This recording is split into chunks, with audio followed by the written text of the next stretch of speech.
Salam, axşamınız xeyir olsun, əziz yoldaşlar, əziz həmkarlar. Mən sizi təqdim eləyim əvvəl istəyirsiniz. Buyurun, buyurun, sizə necə uyğundur?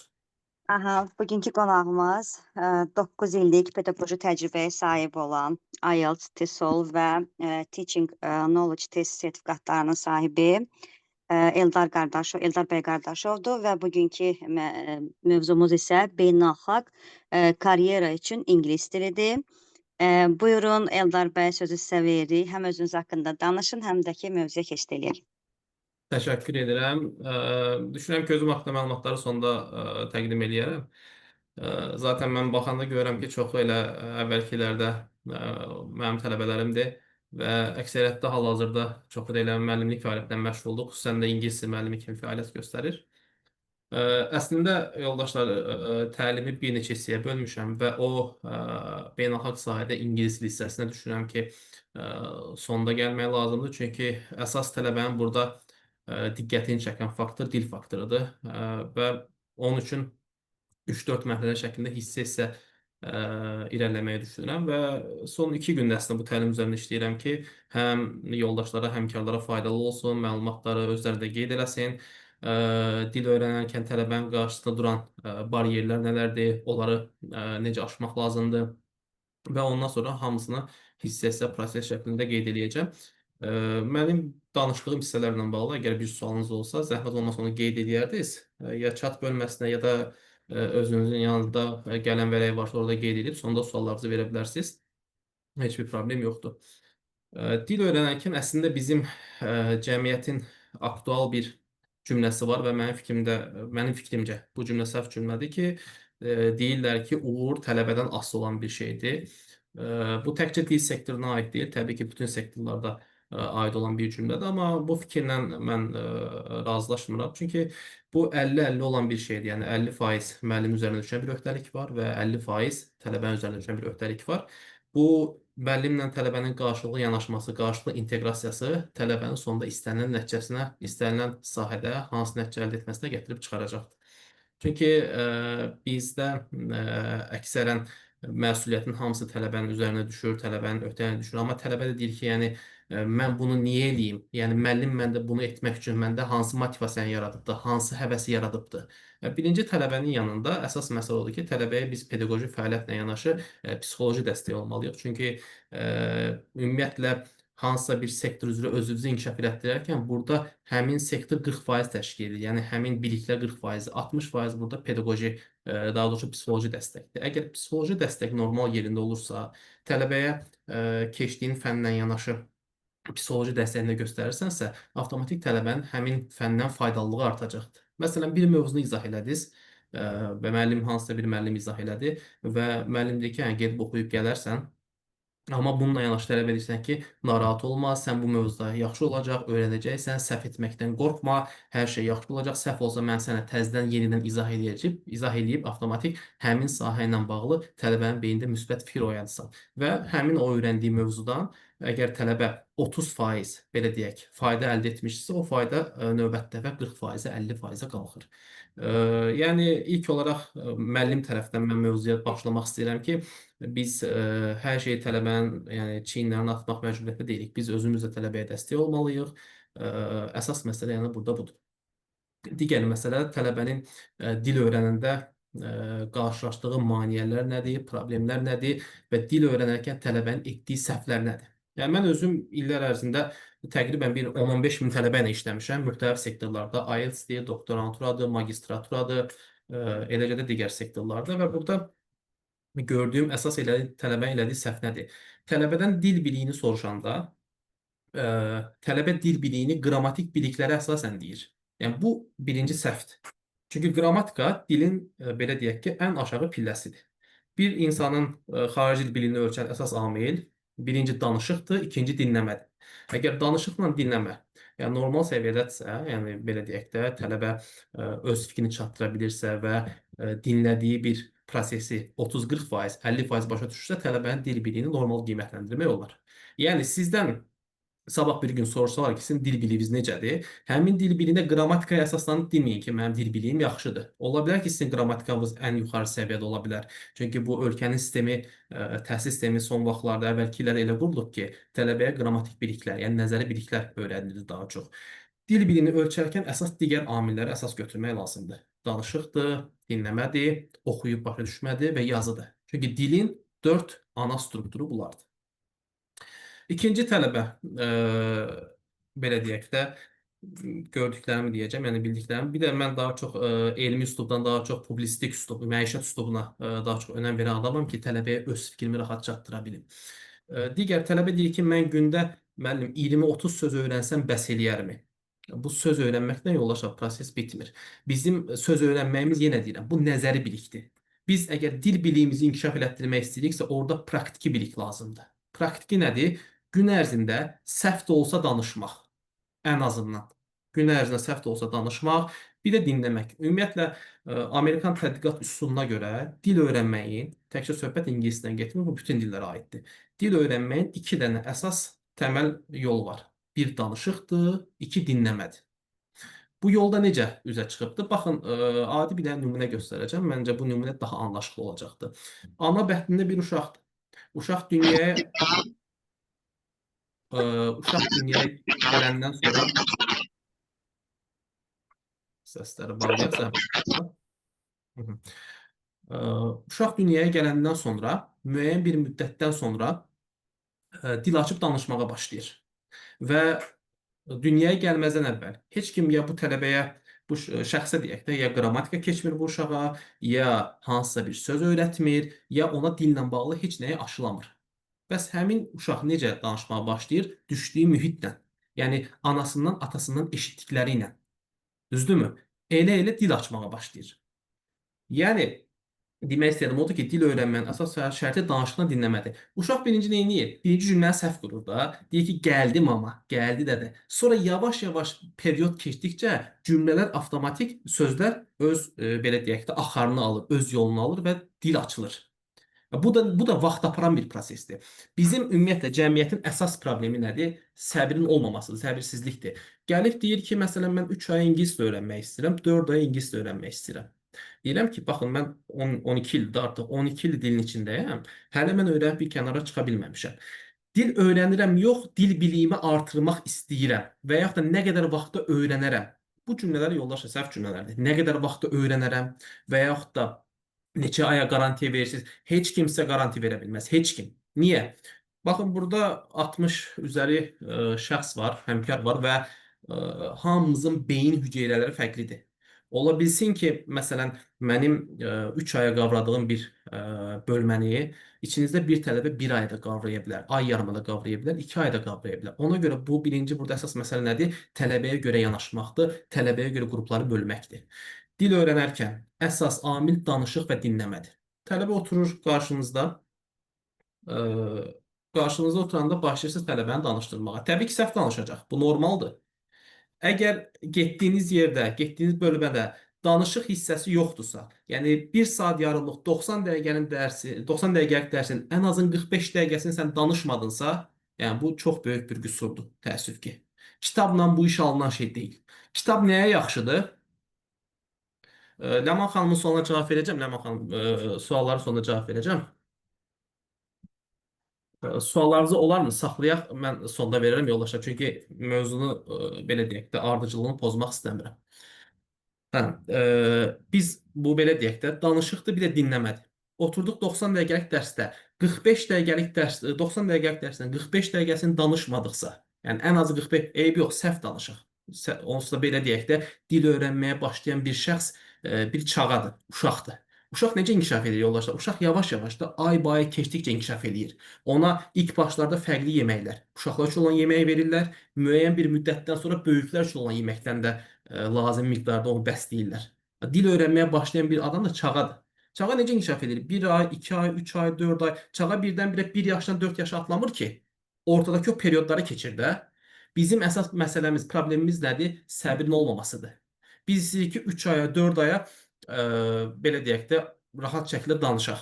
O ki 3 aya, 4 aya sən yavaş-yavaş fikrini ifadə edə bilərsən. Amma burada əsas mərhələ o vaxtı vermək lazımdır. Normal şəkildə cümlələri qurmaq, normal şəkildə danışmaq üçün ən azı, yəni minimal 1 il vaxt lazımdır. Minimal. Sistemli şəkildə getsin.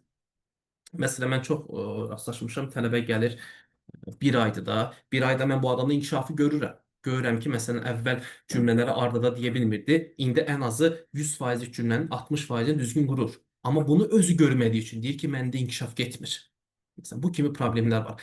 Bir dənə xahişim olacaq ki, yəni dil öyrənməkdə özünüzə mütləq o vaxtı tanıyın. Çünki dil öyrənmək sadiqlik tələb eləyir, ardıcıllıq tələb eləyir, məsuliyyətlilik tələb eləyir. 2 aydır, 3 aydır dil öyrənmək xatirinə, CV-də yazmaq xatirinə dil öyrənmək olmur. Ona görə mən gerçəklə reklam aparmağı xoşlamıram. Hər hansı bir yerə getsəniz, yəni dil öyrənməklə bağlı hara müraciət etsəniz, bir dərs mütləq sınaq dərsi kimi orada oturun. Mütləq baxın görün, həmin dərs müddətində sizi danışdırırlarmı? Eybi yox, səhv də olsa danışsın. Səhv də olsa danışmalısan. Yenə deyirəm, bu bir uşaq prosesidir. Uşaq inkişaf elədikcə dil də yavaş-yavaş inkişaf edəcək. Nəinki dil sahəsi, bütün sahələr belədir yoldaşlar. İstənilən bir sahədə, istənilən bir ixtisasda həmin sahənin peşəkarı olmaq, həmin sahənin biliklərinə dərindən yiyələnmək zaman aparan bir prosesdir, belə deyim. Söz öyrənməklə bağlı bayaq danışdım. Söz öyrənmək yaxşı bir şeydir təbii ki, amma söz öyrənmək o tələbələr üçün keçərlidir ki, tələbənin müəyyən bir bazası var və bu bazanı inkişaf elətdirmək istəyir. Bu bazanı müəyyən bir səviyyədə inkişaf elətdirmək istəyir. Əzbər şəkildə, yenə deyirəm, söz öyrənmək nəzəri prosesdir. Nəzəri proses nə deməkdir? Yəni əzbərləyirsən, amma tətbiq eləmirsən. Bu sənin dil inkişafına, yəni müsbət təsir eləməyəcək. Dil inkişafına müsbət təsir, məsələn, ingiliscə kinolara çoxunuz baxırsınız və düşünürəm ki, əksəriyyətinizin də Netflix hesabı var. Yəni bu normal bir prosesdir. Netflixdə oturub alt yazı ilə kinoya baxmaq belə dilin inkişafına təkan verən amildir. Metroda və yaxud da ictimai hansısa bir nəqliyyatda AirPodla ingilis dilində hansısa bir mahnıya qulaq asmaqda özü də dili inkişaf etdirən bir amildir. Nəyə görə? Çünki birbaşa beynin hüceyrələrinə işləyir. Dil öyrənmənin iki dənə əsas yolu, yoldaşlar, danışıqdır və dinləmədir. Tələbə deyir ki, müəllim, mən dil öyrənmək istəyirəm, hansı kitabları alım başlayım? Kitablar nə üçündür? Bayaq dediyim kimi, sizin olan dil səviyyənizi inkişaf etdirmək üçün. Məsələn, tələbə pre-intermediate səviyyəsindədir və dil biliyini artırmaq istəyir, intermediate və yaxud da upper intermediate. Self-studies-də, yəni öz-özünü inkişaf etdirmək qabiliyyətdə yaxşıdır.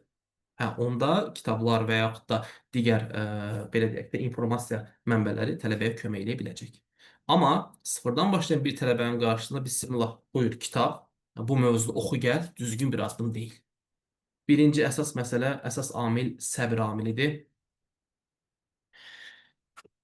Birinci əsas amil səbir amilidir. İkinci əsas amil özünüzə o vaxtı verin və hər gün praktik eləyin. Bizdə indi əksər marketinq sistemində belədir ki, həftədə 2 dəfə 90 dəqiqə, həftədə 3 dəfə 90 dəqiqə, həftə sonlarda conversationlar. Yəni mən gördüklərimi deyirəm təbii ki. Okey, 2 dəfə 90 dəqiqə dil öyrənməyə azdır. Onu deyim, 2 dəfəni dil öyrənmək olan şey deyil. Dili sən həyatının bir parçasına çevirməlisən. Gündəlik ondan məşğul olmalısan. Ən azı 15-20 dəqiqə, ən azı yarım saat gündə vaxtınızı ayırmasaz, inkişaf gedəcək, amma yavaş gedəcək. O inkişafı intensiv şəkildə aparmaq üçün, yəni dili inkişaf etdirmək üçün mütləqdir ki, gündəlik məşğul olmaq lazımdır. Conversationlara mütləq qoşulmaq lazımdır yoldaşlar. Conversationlarla bağlı mən burada qeyd aparmışam. Psixoloji amil var. Nədir bu psixoloji amil? Qorxu bariyeri. Qorxu bariyeri nədir? Aytən xanım, suallarınıza cavab verəcəm hamısından, narahat olmayın. Qorxu bariyeri nədir? Burada səhv edəcəm qorxusu. Səhv etmək, yoldaşlar, dili öyrənmənin bir hissəsidir. Mən bu dəqiqə Azərbaycan dilində danışıram.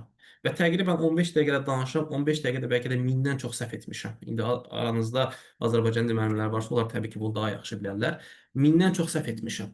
Amma bu neyniyir? Başa düşməni çətinləşdirmir. Yəni mənim öz fikrimi çatdırmağımı çətinləşdirmir. Özünüzdə görürsünüz, məncə danışıqda o qədər bir sorun yoxdur. Ona görə, məsələn, ay Allah, mən burada bu sözü səhv deyərəm. Eybi yox. Ya bu yad bir dildir. Bu bizim ana dilimiz deyil. İstənilən dildə biz danışarkən, hətta ana dilində biz səhv ediriksə, xarici də səhv eləməyimiz qəbul olunandır. Bir də mənim tövsiyəm nə olacaq sizə? Mənə də çox bu müraciət gəlir ki, müəllim, fərdi hazırlıq keçirsinizmi? Mən qrupda sıxılıram. Toğrul bəy, suallarınızın hamısını cavablayacağım. Bir dənə səbirli olaq, zəhmət olmasın. Ə, Müəllim fərdi hazırlıq keçirsinizmi? Mən fərdi hazırlığı iki səbəbdən keçmirəm. Bir, həm vaxt məhdudiyyətim var. Yəni səhərdən axşama qədər qruplarla dərsdə oluram, müxtəlif qruplar üzrə. İki, ona görə keçmirəm ki, fərdi hazırlıqla dil öyrənmək olmur. Fərdi hazırlıqla riyaziyyat öyrənmək olar. Məntiq öyrənmək olar, kompüter bilikləri öyrənmək olar, amma dil bölümündə fərdi hazırlıq olmur. Deyirəm, niyə fərdi gəlirsən, niyə qrupa qoşulmursan? Mən qrupdakilərdən utanıram, dil səviyyəm aşağıdır, birdən səhv deyirəm, deyirəm, olsun da, bəs sən bugün burada dili öyrəndin, sabah bir gün o dildə kimləsə danışanda da həmin şəxsin qabağına çəkinəcəksən axı. Ona görə bizim əsas məqsədimiz nədir? Mən ən başda buna yanaşdım. Burada artıq müəllimin tələbəyə psixoloji yanaşması lazımdır. Yəni psixoloji cəhətdən tələbəyə elə bir dəstək olmalısan ki, tələbə artıq öz fikrini öz fikrini deməkdən çəkinməsin və lazım olan məlumatları lazım olan şəkildə çatdıra bilsin. Ona görə danışmaqdan qorxmayın, rahat şəkildə danışın yoldaşlar. İnanın ki, məsələn, qrupda 5 nəfər tələbə var. Düzdürmü? Tələbə də elə bilir ki, tələbə danışanda, indi mən görəndə, digər 4 nəfər diqqətlə buna qulaq asır. Vallahi elə bir şey yoxdur. Hamı özünün dərdindədir. Azərbaycanda hamının bir dərdi var. Deyir ki, bircə bu tələbə danışsın, yəni məsələ olsun, qurtarsın da. Heç kim məsələn, oturub sizin danışığınızdakı səhvləri tutacaq qədər bekar deyil. Onu ancaq müəllim tutacaqdır. Müəllim deyəcək ki, gələn dəfədən burada bu səhvləri eləmə. Və mən yenə deyirəm, məsələn, mən də bayaqdan danışanda çoxlu səhvlər edirəm Azərbaycan dilində. Məsələn, ingilis dilində adi bir dənə şey var da, biz mini və maç keçmişik də, məsələn, abituriyent vaxtı, bakalavrda, magistrda menidən sonra cəm isim gəlir, maçdan sonra sayıla bilməyən isim gəlir də. Amma gətirib məsələn ingilis dilində bir kinoya baxsan, deyir ki, I have much friends. Mənim çoxlu dostum var. Friends cəm isimdir. Normalda maçdan sonra cəm isim verə bilmərik. Görürsünüzmü? Qrammatik qaydanı pozubdur, amma qrammatik qaydanın pozulması o cümlənin anlaşıqlığına bir xələl gətirmir. Yəni cümlə yenə başa düşülən bir şəkildə olur. Aydınmı? Yəni qrammatik səhvlərdə burada to deyərəm, burada ing deyərəm, burada nə bilim of deyərəm, burada with deyərəm, onlara çox takmayın. Dil öyrənmənin əsas iki dənə yolu danışıqdır və dinləmədir. Dil öyrənməyə sıfırdan başlayan bir şəxs yeni doğulmuş bir körpədir. Yeni doğulmuş bir körpə necə zamanla inkişaf edirsə, dil öyrənməkdə inkişaf prosesi biraz vaxt tələb edir və sədaqət tələb edir. Bunu açıq deyim. Məsələn, mən 12 ildir öyrənirəm. Amma açıq deyəcəm, yəni mən bunu tələbələrə də deyirəm. Bilmədiyim bir söz olur, yazıram dəftərə, əzbərləyirəm. Cənab Prezident İlham Əliyevin çıxışlarına baxırsınız. YouTube-da görürsünüz necə səlis ingiliscə danışır və siyasət dilində, yəni terminlərlə danışır. Doğrumu? Məsələn, mən açıram videonu, qarşıma qoyuram. Danışığına qulaq asıram. Həm onun, həm də Trumpın danışığına məsələn qulaq asıram. Son vaxtlarda əsas o dəbə minən videolar var da, yəni üstdə olan videolar var belə deyək. Baxıram məsələn, hə, bir dənə söz istifadə elədi prezident. Hə, bu söz görəsən nədir? Birinci çalışıram sözün mənasını kontekstdə tutum. Bilmədiyim bir sözdür. Sözün mənasını kontekstdə tutmağa çalışıram. Hə, gördüm, yox, kontekstdən də çıxara bilmirəm. Onda tərcümə proqramına başvururam. Və tərcümə proqramına baş vuranda görürəm ki, bu sözün tərcüməsi budur. Yazdım, öyrəndim, sözü cümlə daxilində istifadə elədim və söz avtomatik istərsəniz yadda qalır. Bir də mənim ən çox belə deyək də üzləşdiyim suallar nədir? Tələbə deyir ki, mənim belə deyək, söz öyrənirəm və söz mənim yadımdan çıxır. Bu da əsas məsələ nədir? Biz sözü öyrənirik. Amma sözü yenə deyirəm, nəzəri öyrənirik. Biz onu əgər praktiki şəkildə verməsək, yəni praktikada istifadə eləməsək, söz istərsəmiz yaddan çıxacaq. Məsələn, gedirik hansısa bir ölkəyə, xarici ölkəyə köçmüşük. Almaniyadır, Amerikadır və s. Almaniya Amerikaya köçəndə bir 10 ildir, 15 ildir, uzun müddətdir Azərbaycan dilini istifadə eləməsək belə, o dilin daxilində artıq müəyyən qüsurlar, yəni istərsəməz dil gedir nəyə? Beynimizin bir alt səviyyəsi var, bir də üst səviyyəsi var. Dil keçir artıq alt səviyyəyə. İstifadə elədiyimiz dil alman dilidir və yaxud da ingilis dilidir, qalxıb üst səviyyəyə. Aydındır? Başqa nə deyəcəm? Məsələn, mənə müraciət edirlər ki, müəllim, mən xaricə getməliyəm və mən 2 ayda gəlib ingiliscə öyrənmək istəyirəm, 3 ayda ingiliscə öyrənmək istəyirəm, artıq xaricdə yaşayacağam və bu kimi amillər.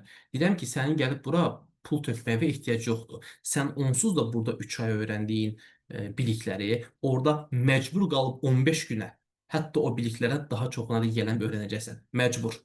Dili öyrənməyin əsas yolu nədir yoldaşlar? Məcburiyyət. Məcbur şəkildə qalıb danışmaq. İngilis dilini öyrənmək üçün birinci mühitə düşmək lazımdır. Yəni ən azından müəyyən bir dost kruqu yığmaq lazımdır. Bu işi self-study eləyən insanlarla şəxslərlə çox da WhatsApp qrupları var, yəni Telegram qrupları var. Facebookda qruplar çoxdur ki, hamı yazır ki, mən dil öyrənəcək şəxs və yaxud da şəxslər axtarıram. Dil öyrənəcək şəxs və yaxud da şəxslər axtarıram.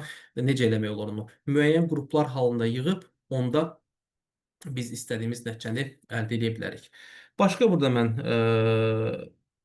nə yazmışam? Müqayisə. Tələbənin özünü müqayisə eləməsi. Başqası ilə tələbənin özünü müqayisə. Müqayisə nə deməkdir? Məsələn, bir qrupdur. Tələbə bilir ki, digər tələbələr ondan səviyyə cəhətdən 1-2 səviyyə yuxarıdır və beynində proses formalaşır ki, ay Allah, mən utanıram danışmağa, nə edəcəm? Əksinə, dil səviyyəsi yuxarı olan tələbələr, aşağı olan tələbələr daha yaxşı başa düşür. Çünki onlar da o yoldan keçiblər.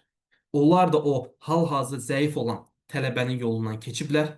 Onun üçün orada qəti şəkildə çəkinmək olmaz. Onlar əksinə, sənin yanında güclü olan tələbələr, səni onlarla müqayisə aparmaq üçün yox, rəqabəti aparmaq üçün, rəqabəti qaldırmaq üçün istifadə olunan, belə deyək ki, bir mənbədir. Məsələn, kimsə mənim yanında, məsələn, bizdən daha yaxşı danışırsa ingilis dilində, mən özümə onunla müqayisə demərəm ki, mən zəifəm. Deyərəm ki, niyə mən?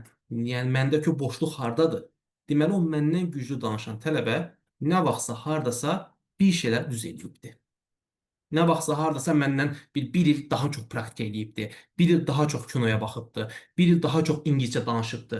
Ona görə indi dil biliyi müəyyən mənada birmənalı olaraq məndən qismən daha yaxşı səviyyədədir. Bəs mən onun səviyyəsinə çatmaq üçün nə edirəm? Mən zəifəm deyib yerində oturmaq olmaz. Əksinə. Dil öyrənməni mən bunu davamlı deyəcəm. Çünki mənim özüm də müəllimim elə bu sizə dediklərimi zamanında mənə deyirdi. Dil öyrənmənin 2 dənə metodikası var. Danışıq və yoldaşlar.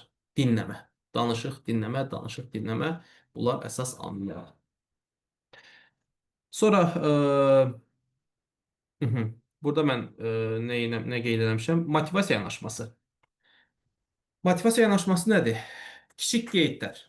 Məsələn, bugün bir 10 dənə, 15 dənə söz öyrəndiniz deyək və həmin sözün beynin bazasında, beynin dil fazası deyirlər də buna, dil fazasında daha yaxşı qalması üçün biz mütləq ki, həmin sözlərdən ibarət bir ya danışıq yaratmalıyıq, yəni həmin sözlərin istifadə olunduğu bir cümlələr qurmalıyıq və yaxud da qısa tekstlər şəklində, qısa mətnlər şəklində yazmaq da. Yazmaq da çox təsir edən bir amildir uşaqlar. Yazmaq bizdə düzdür, nə qədər texnologiya inkişaf eləsə də, texnologiya inkişaf edir və artıq qələm, kağız get-gedə geridə qalır. Hamının telefonunda PDF-lərdir, Comscanner proqramlarıdır. Heç kim artıq yazmaq istəmir.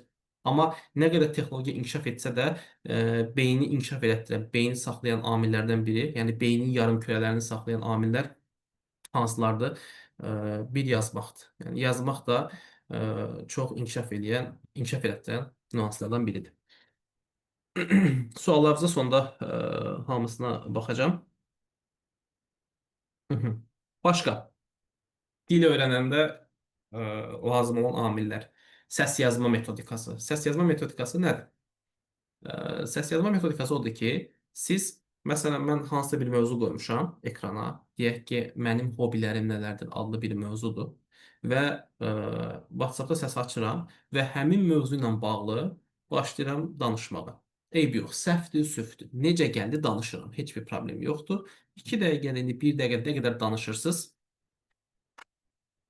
və danışandan sonra, siz sağ olun, danışandan sonra həmin səsə qulaq asırsınız. Nəyə görə qulaq asırsınız? Artıq indi təbii ki, siz müəllimə ilə indi mən self-study nəzərdə tuturam da, yəni özünüz öyrəniləni. Əgər müəllimlə hazırlıq keçirsinizsə, müəllimə göndərirsiniz. Müəllim indi səhvləri sizə düzgün şəkildə göndərir. Amma bir şərtlə ki, müəllim həmin səsin düzgün versiyasını özü səs formatında tələbəyə geri göndərməlidir. Buna nə deyirlər? Qarşılıqlı inteqrasiya. Bir mövzu seçdim. Həmin mövzu ilə bağlı mənə təlim keçən müəllimə mən səsi göndərirəm. Həmin müəllim səsin düzgün versiyasını heç bir Azərbaycan dilində söz istifadə eləmədən, hətta səhvlərini də ingiliscə başa salaraq geri göndərir. Dildə sübut olunmuş ən müasir metodikalardan biridir. Son zamanlarda bu geniş yayılıbdır. Bizdə hələ geniş spektra gəlib çatmayıbdır, amma gördüyüm qədərilə, yəni bizə o vaxt təlim keçəndə, Amerikanlar bu Amerika səfirliyində bizə təlim keçəndə bizdən bu metodikanı eləyirdilər. Yəni biz müəllimə səs göndərdik, müəllim səsin düzgün versiyasını elədiyimiz səhvləri də düzgün şəkildə göndərirdi və ardınca ingilis dilində izah eləyirdi. Düzdürmü? Bu dili inkişaf elətdirən bəlkə də ən əsas amillərdən biridir. Sonra gəldik karyera strategiyasına ingilis dilinin əhəmiyyəti. Mən düşünürəm ki, yəni belə dillə bağlı danışmağımın əsas səbəbi odur ki, burada e, birinci biz tələbəyə dil biliyini aşılamalıyıq. Yəni dilə qarşı sevgi yaratmalıyıq. Yaratmalıyıq, ona görə deyirəm ki, burada məncə həmkarlar da var. Ən azından fikirlərimi, yəni illərdir gördüyüm təcrübəmi bölüşürəm. Dildə dilə qarşı tələbədə sevgi yaranmalı. Əgər sevgi yoxdursa, istəsə hər gün praktis eləsin, istəsə hər an, hər dəqiqə nə istəyir eləsin, beynin birində şübhə varsa ki, ay Allah, mən öyrənə bilməyəcəm. Ay Allah, mən filan şey edə bilməyəcəm. Onda o inkişaf getməyəcək yoldaşlar. Yəni birinci sən özünü belə deyək də bizdə ovutmalısan deyir rayonda. Yəni özünə əminlik verməlisən ki, mən bu dili öyrənəcəm. Və ikinci başlayırsan əmələ. Dediyim kimi praktika, praktika, praktika. Hər gün dilin içində olmaq lazımdır. Bu metodika, dediyim metodikalar sizin inkişaf etməyinizə və yaxud da dil öyrənməyinizə səbəb olan amillərdir. Kitablar çoxdur. Mənbələr də çoxdur. İndi biraz mən bu şeyi deməyə xoşlamam. Kurslar da çoxdur. Hətta arta-arta da gedir. Yəni ölkədə son statistikaya görə 10 mindən çox təkcə kurs var. 10 mindən çox kurs var. Hansısa bir yerə gedəndə tələbə deyir ki, və yaxud da dil öyrənən şəxs deyir ki, mən niyə ora gedim ki? Yəni niyə X-i yox, Y-i seçim? Niyə sizi seçim? Ona görə indi mən heç ad çəkməyə falan da xoşlamıram. Hətta özümün heç işlədiyi yeri deməyəcəm. Çünki burada bizim əsas məqsədimiz reklam xarakterli deyil, tələbənin əsas tələbəyə düzgün istiqaməti verməkdir. Tələbəyə şəxsən tələbə deyirəm, bəlkə aranızda müəllimlər də var, həmkarlar deyək daha düzgün olsun da. Dil öyrənəndə getdiniz X adlı bir yerə, düzdürmü? Baxırsan, görürsən, kitab qabağına qoydusa, kitabdan necə eləmək olar? Yola şahid. Kitabdan dil səviyyəsini artırmaq üçün istifadə eləmək olar. Yəni orada heç bir qəbahət yoxdur. Dil səviyyəsi artırmaq üçün kitabdan istifadə etmək olar. Amma əsas məsələ nədir? Həmin dərsdə səhv də olsa, sən bir 15-20 dəqiqə, ilk dərsi nəzərdə tutanda 15-20 dəqiqə danışmalısan mütləq. Hər dərs danışılmalıdır. Həm də açıq deyim, yəni həftədə 2 dəfə 90 dəqiqə azdır. Ən azı həftədə 4 dəfə dərs olmalıdır. Ən azı həftədə 4 dəfə dərs olmalıdır. Yerdə qalan həftənin 3 günə də tələbəyə çox onu yormadan elə ev tapşırıqları verilməlidir ki, məsələn mən ev tapşırığı kimi ən gözəl praktika nəyi deyərdim? Tələbəyə bir mövzu qoyuram. Bayaqki WhatsApp səs teması. Yerdə qalan 3 gündə də WhatsApp səs temasıdır. Çox üzr istəyirəm bir dəqiqə yoldaşlar.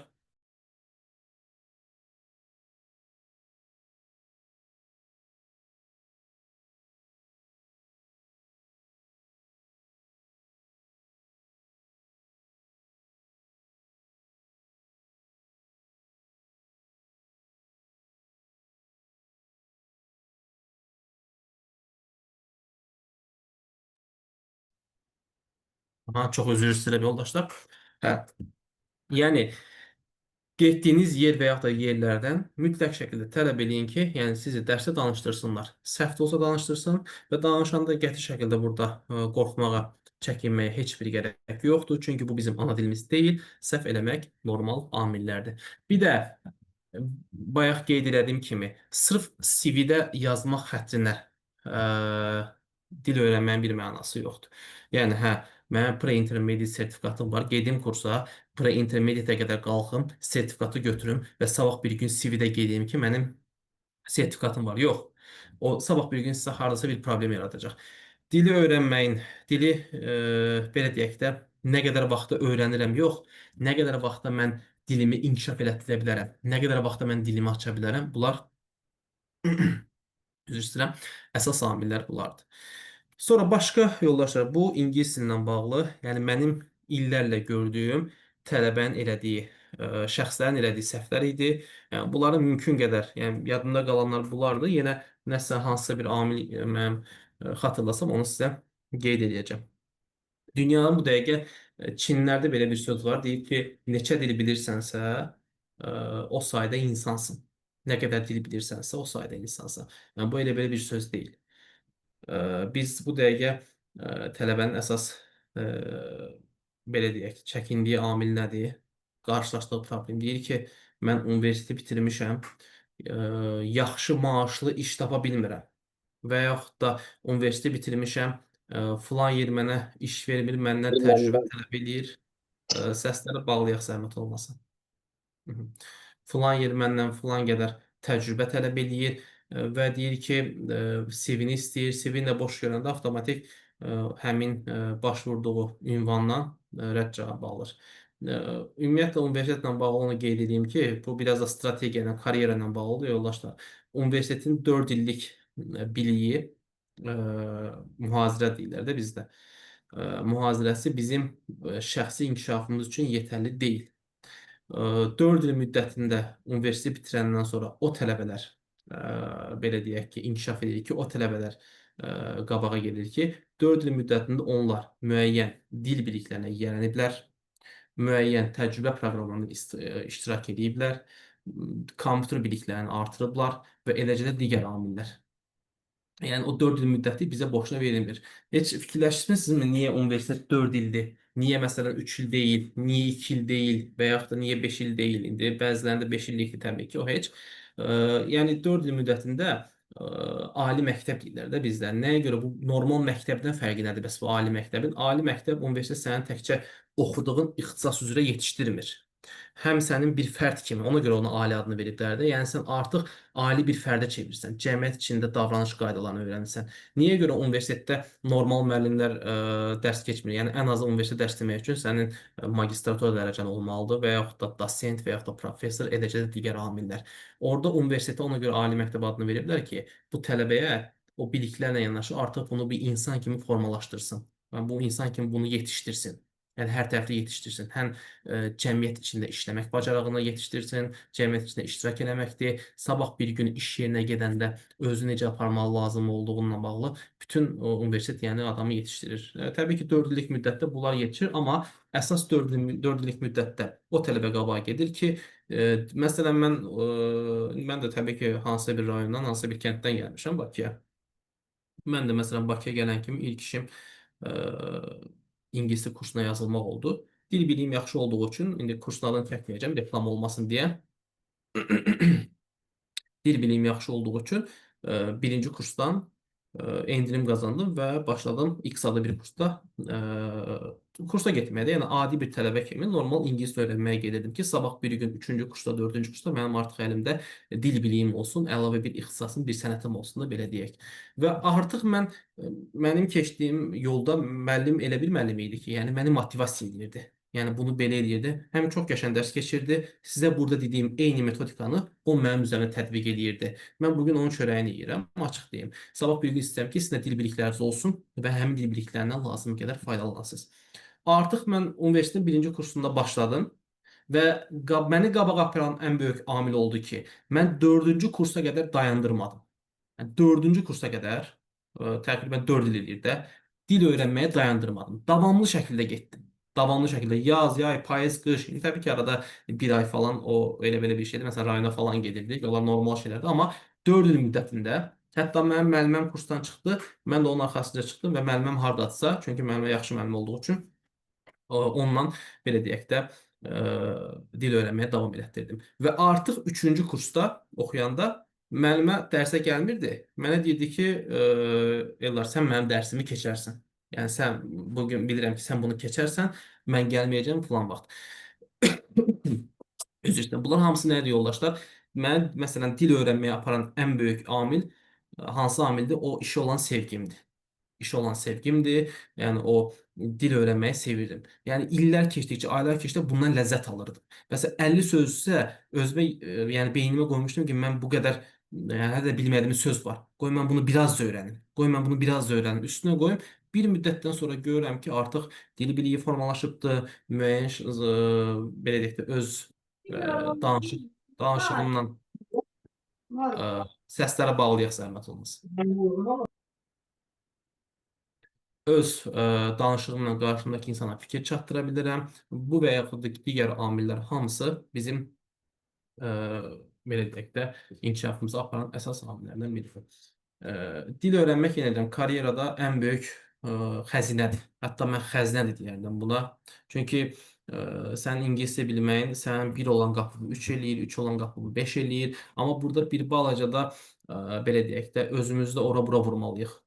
Özümüzü ora-bura vurmaq nə deməkdir yoldaşlar? Yəni biz də bir cəhd eləməliyik. Hə mən ingiliscə öyrəndim, çəkilim kənarda dayanım, evdə oturum, mənə gəlib iş təklif eləyəcəklər. Yox. Bizim cavan milləti, indi mən də cavanam, sadəcə özümdən nisbətən daha yaşlı balacalar deyirəm. Deyir ki, mən iş tapıram, yaxşı maaşlı iş tapa bilmirəm. Yaxşı maaşlı iş. Yaxşı maaşlı dırnaq arasında deyirəm. Mən də özümə fikirləşirəm ki, bu şəxsə deyirəm ki, sənə məsələn şirkət niyə yaxşı maaş versin ki? Sənin hansı xüsusi bir fitri istedadın var? Deyir ki, universitet diplomu var.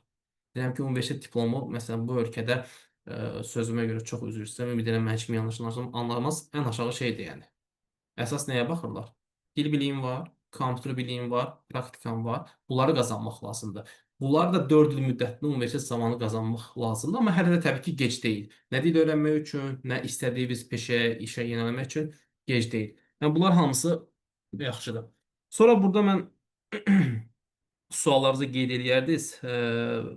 Birazdan cavablayacağım suallarınızın hamısını.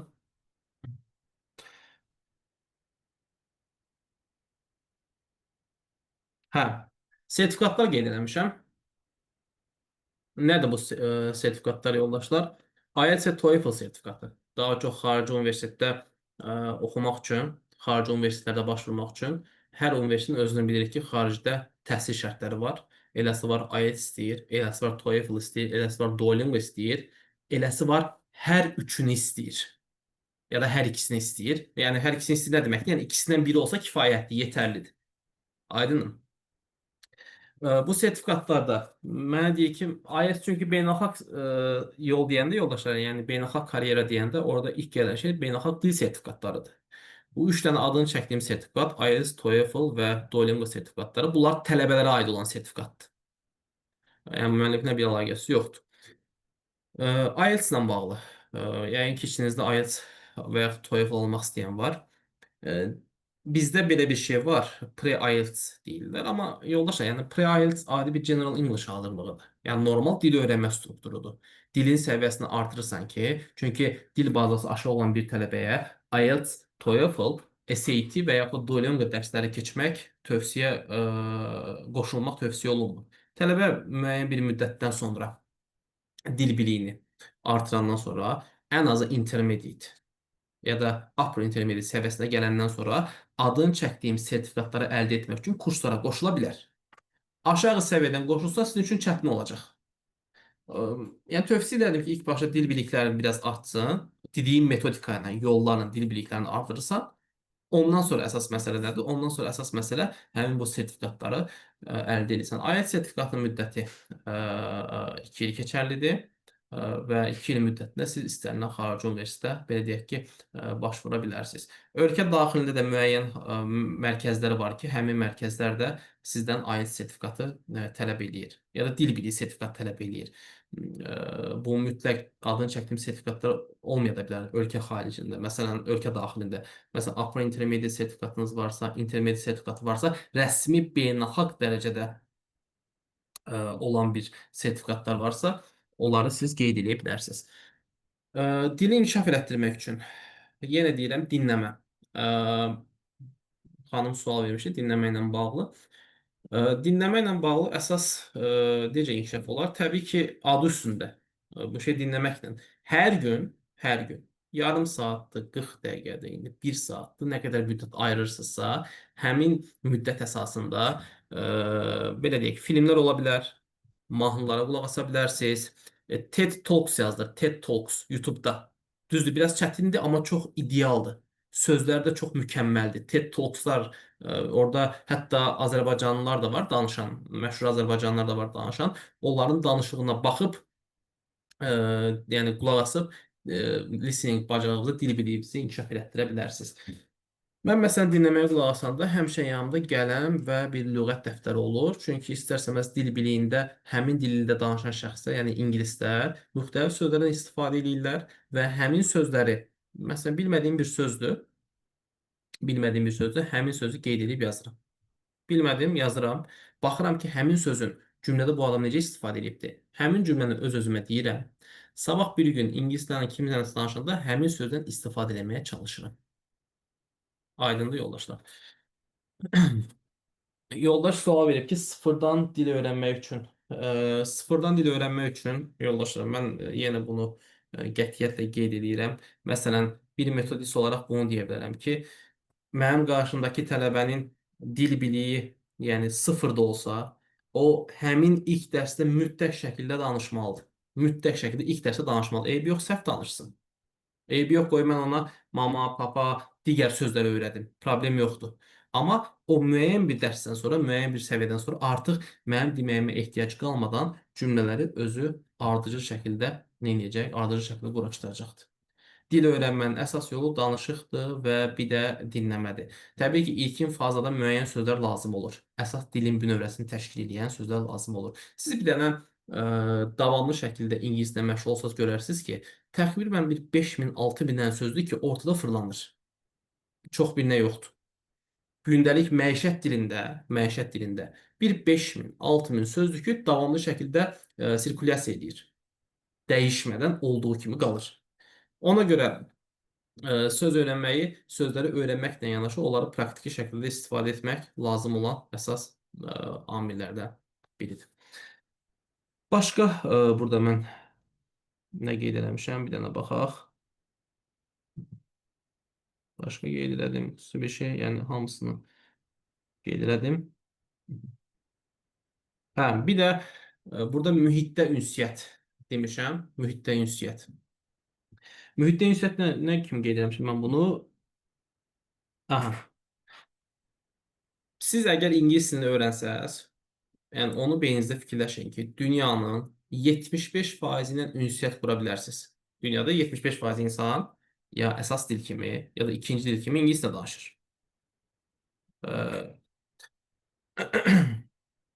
Dil biliyini bir dənə şey öyrənsəz ki, məsələn, adicə bir dənə fikir verin də. Siz baxırsınız bu Instagramda və yaxud da digər amillərdə. Məsələn, bayaq nümunə çəkdim ki, cənab prezidentin çıxışlarına baxırsınız və yaxud onun köməkçisi Hikmət müəllim Hacıyev, o da qəşəng ingiliscə danışır. Məsələn, mən özümdən nümunə göstərərəm. Baxıram, görürəm ki, məsələn, həqiqətən çox ideal danışırlar. Mən də fikirləşirəm ki, o terminologiyanı necə özümdə inkişaf elətdirim, necə onu qaldırım. Məsələn, onlar özü bir, yəni ilham verən əsas amillərdir. Siz də fikirləşsiniz ki, ay Allah, mən o səviyyəyə çatmaq üçün nə qədər öyrənməliyəm, nə qədər keçməliyəm. Qoy ondan sonra oturum sakit yerimdə. Məncə bunu aramızda deyənlər var, gəlin açıq danışaq da. Amma onlar da yəni müəyyən bir müddət o praktikanı keçiblər. Onlar da sıfırdan başlayıblar təbii ki. Onlara heç kim yəni ana bətndə dil öyrətməyib ki. Zaman keçdikcə, yəni yavaş-yavaş praktiki biliklər artdıqca onların da dil biliyi davamlı şəkildə artıbdır. Ona görə mən yenə də bunu qeyd edirəm, qətiyyətlə qeyd edirəm və qeyd eləməyə davam edəcəm. Yəni karyeranı inkişaf elətdirən əsas amillərdən biri dil öyrənməkdir. Həm də yoldaşlar bir şey deyim. Birinci dəfə bir dil öyrəndin. Bir dil öyrəndikdən sonra ikinci dili öyrənəndə daha rahat olacaq. Çünki artıq sistematikanı bilirsən, strukturu bilirsən. Birinci dildə tətbiq elədiyin qaydanı bilirsən ki, birinci dildə nəyi səhv eləmisən, nəyi düz eləmisən. Artıq ikinci dili öyrənəndə və yaxud da hansısa bir üçüncü dili, X adlı bir dili öyrənəndə sən artıq bunun sistematikasını bilirsən. Çünki beyində artıq dil bazası var axı. Növbəti dilləri öyrənəndə çox asan olacaqdır. Həqiqətən buna inanın ki, çətinlik bu ikinci dili öyrənənə qədərdir. Ona görə biraz səbirli olmaq lazımdır. O səbri, o müddəti özünüzə verə bilərsiniz. Aydan xanım, siz buradasınız? Bəli, bəli, buradayam. Hə, Sualları oxuyum. Hə, zəhmət olmasa sualları. Aha, lap başdan başlayıram. Deməli, Ləman xanım yazıb ki, bəs niyə bəzi tanınmış kurslar vəd verir ki, bir neçə aya hansısa levelə yüksələcək? Ə, Bilirsiniz, burada biraz marketinq də rol oynayır Ləman xanım. Marketinq rol oynayır nə deməkdir? Onlar çəkirlər. Mən indi kursların adını çəkməyəcəm. Yəni heç bir kursdan bir intriqam yoxdur. Heç bir kursdan bir belə deyək də, şəxsi bir problemim yoxdur, qərəzliyim yoxdur. Söhbət də bilmirəm heç hansı kursdan gedir. Sadəcə olaraq məsələ odur ki, bu şəxslər, məsələn, siz getdiniz ora. Onlar sizə proqramı keçirlər. Proqramı keçirlər. Baxmırlar o proqramı sən nə dərəcədə mənimsəmisən, mənimsəməmisən. Yəni 3 ay olar proqramı keçirlər. Məsələn, mən oturdum. Hə, 3 aya budur. 3 aylıq təlim yekunlaşdı. 3 aylıq təlim bitdi. Amma baxmırlar ki, daha Ləman xanım o verilən proqrama nə dərəcədə yiyələnibdir. Deyəcək ki, mən sənə üstümə düşən elədim. Müəyyən 1 illik proqramı 3 aya keçdim. Ödənişini elə. Öyrənib öyrənməməyin öz işindir. Ona görə yoldaşlar, hətta o gün biri qarşıma çıxıbdı, 45 günə B2 səviyyəsi. Allah kömək olsun, mən 13 ildir, 12 il dilin içindəyəm, heç özüm düzəməli B2 səviyyəsini bilmirəm. Bu o 45 günə bir B2 səviyyəsini daha bu dərəcədə də ağ eləmək olmaz da. Yəni bu kimi şeylərə diqqətli olun yoldaşlar. Reklama qaçmayın. Gedin sınaq dərsində mütləq oturun. Heç kim sizdən qabaqcadan ödəniş ala bilməz.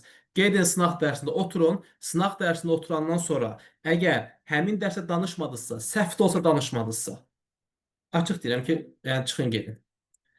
Başqa bir sual? Aha, Fatimə xanım yazıb ki, mən 5 aydır ki, müəllim, nitqim çox düzəlib, inkişaf çoxdur, hazırlığa gedir.